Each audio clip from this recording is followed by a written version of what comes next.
Pitanje upućujem ministru prosvete, nauke i tehnološkog razvoja Mladenu Šarčeviću, kao i ministru kulture i informisanja Vladanu Vukosavljeviću.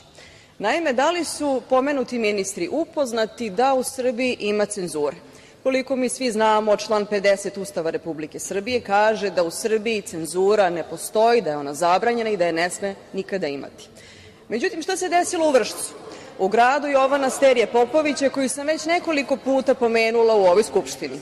Naime, u gradu Vršcu zabranjuju se, zamislite, tinejdžerske omladinske predstave. Zabranjena je predstava Stvar izbora, Zašto slušam Marčela, koja je trebalo da zatvori festival Cirkuliranje, koji se održao u gradu Vršcu od 8. do 10. juna.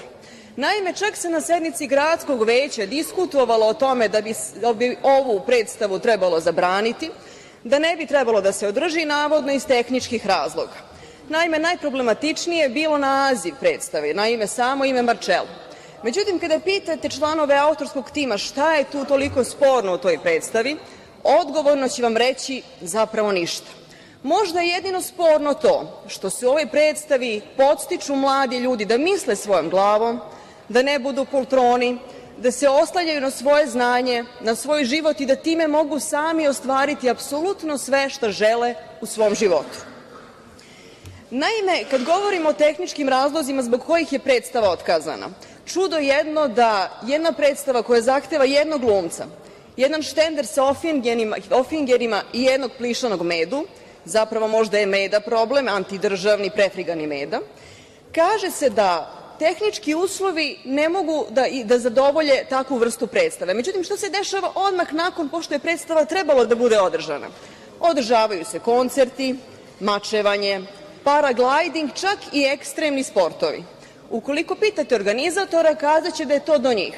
Međutim, prava istina je da je organizatorima od strane gradskog veća zaprećeno da će im ceo festival biti otkazan ukoliko ova predstava ne bude skinuta sa repertoara. Nije pomoglo ni to što su autori predstave poslali ceo tekst na uvid. Nije pomoglo ni to što su psiholozi koji rade u školama, kako osnovnim, tako i srednjim, isticali da je ova predstava najblistaviji primer kako treba odrastati, da je puna izuzetnih poruka o načinu odrastanja. Ništa to nije pomoglo. Nije pomogao čak ni stih koji Marčelu u svojim pesmama kaže, pa najpozitivniji taj stih koji kaže: doteći sunca zrak, i to sam, znači 100 put opeći svoj dlan. Šta je ovde sporno? Šta je ovde toliko problematično da je uslovilo da ova predstava bude cenzurisana? Stoga ja pitam ministre, kako Šarčevića, tako i Vukosavljevića, da li u strategiji nacrta, odnosno nacrtu strategije obrazovanja stoji da deca ne treba i ne smeju nikako da misle svojom glavom? Da li u strategiji nacrta kulture, kulturnog razvoja stoji da predstave treba da budu zabranjivane, ne bi li se slučajno neko njima inspirisao? Podsećanja radi, angažovani teatar postoji preko 2.500 godina. Nijedna normalna vlast nikad se nije usuđivala da zabranjuje i cenzuriše predstave, pogotovo ne predstave koju rade mlada deca, omladinci, tinejdžeri, studenti, koji jedino što žele jeste da se bave kulturom u svojim mestima. Uroš Mladenović, koji je između ostalog autor ove predstave, vodi i Omladinski teatar u Paraćinu.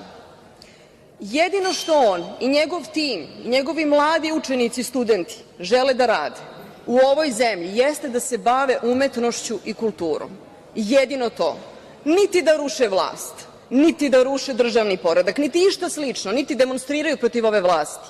Jedino što žele jeste da se bave umetnošću i da se bave kulturom. I njima se sad to zabranjuje. Kakva je to poruka ne samo Urošu Mladenoviću, već i svim mladima koji žele da ostanu u ovoj zemlji? Jedino što žele da rade jeste da se bave onim što su se školovali. Žele da se bave, zamislite, umetnošću. Pa ima li šta lepše od toga? Možda će neki reći da ovo pitanje nije najbitnije koje je pitanje u našoj zemlji. Možda i nije. Za mene jeste jedno od najbitnijih, jer ako vlast, na kom god nivou vlasti, na kom god nivou sprečava mlade ljude da se bave onim što žele, onda je to siguran put u propast za celokupno društvo. A preporuka svakoj vlasti je da bude što otvorenija, što demokratičnija, što slobodnija prema kulturi, jer dajući potpunu slobodu umetnosti pokazuje da je demokratična, a umetnost samim tim i najmanje postaje kritična kada je slobodna. Hvala.